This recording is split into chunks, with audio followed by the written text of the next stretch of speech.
Phone ద్వారా ఏటీఎంలో డబ్బులు ఎలా తీసుకోవచ్చు. ఇక్కడ యూపీఐ క్యూఆర్ క్యాష్ ఉంది చూసారా, ఫస్ట్ దాన్ని క్లిక్ చేయండి సార్. చేశారు. ఎంత అమౌంట్ కావాలి మీకు? 100 వస్తుందా? 100 వస్తుంది. 100. ఇప్పుడు మీ ఫోన్పే ఓపెన్ చేశారు, కంటిన్యూ చేయండి. సో మొబైల్ నుంచి స్కాన్ చేయండి.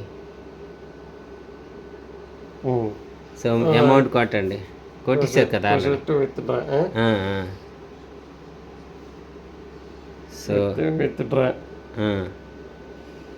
సో ఆ నెంబర్ ఉంటుంది.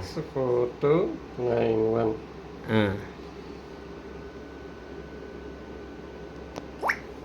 చూసారా. ఇప్పుడు ఏం చేయాలి, మీకు వెయిట్ చేయాలి. ఇక్కడే ఉంది అసలు విషయం. కొంచెంసేపు వెయిట్ చేయాలి. ఇక్కడ క్యాన్సిల్ అని ఉంది, కంటిన్యూ అని ఉంది. కంటిన్యూ అని కొట్టాలి. సో మీ డబ్బులు వచ్చేది. కంగ్రాచులేషన్ సార్, మొదటిసారి తీసుకున్నారు.